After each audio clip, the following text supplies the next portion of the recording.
The distance between two stations A and B is 778 km.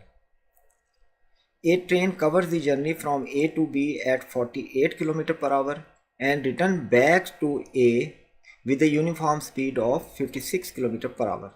Find the average speed of train during the whole journey. Average speed होती है total distance over total time के. Total distance from A to B and then from B to A is equal to 778 plus 778 is equal to 2 into 778. ये हमारे पास आ जाएगा total distance round trip का, यानी कि ए से बी और फिर बी से वापस ए. ये टोटल डिस्टेंस बन गया 2 into 778. Time from A to b is distance over speed, जो कि 778 ओवर 84 होगा.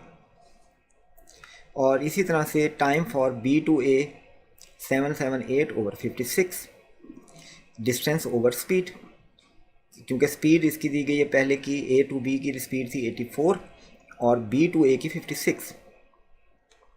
तो टोटल टाइम हम इन दोनों को ऐड कर लेते हैं और सिंप्लीफाई करते हुए यहाँ तक जाते हैं. ये टोटल टाइम आ गया फॉर द राउंड ट्रिप, यानी कि A to B and B to A. Average speed equal होगी distance, total distance 2 into 778 divided by total time. इसको जब हम सिंप्लीफाई करते हैं तो ये आ जाता है 67.2. ये एक अलजेब्रिक मेथड है, एक लेंथी प्रोसेस है. इसके बजाय अगर आप स्पीड का टॉपिक देखें और उसके लेक्चर से हेल्प लें तो आप इसको बिल्कुल आसानी से सॉल्व कर सकते हैं, क्योंकि ये राउंड ट्रिप का केस है.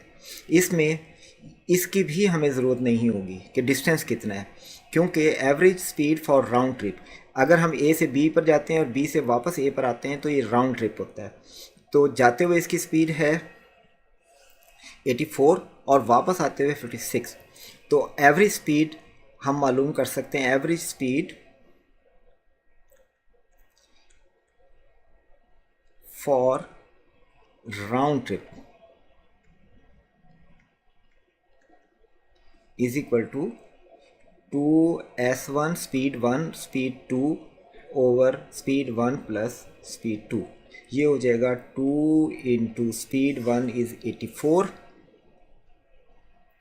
Multiplied by speed 2 56 over 84 plus 56 के. और ये भी आपका आंसर बिल्कुल सेम वही आएगा जो कि 67.2 है. तो ये कंपैरेटिवली आसान मेथड है.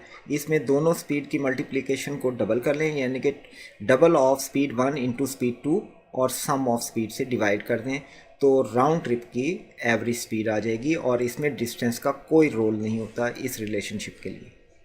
इसलिए इस क्वेश्चन का आंसर है ऑप्शन डी.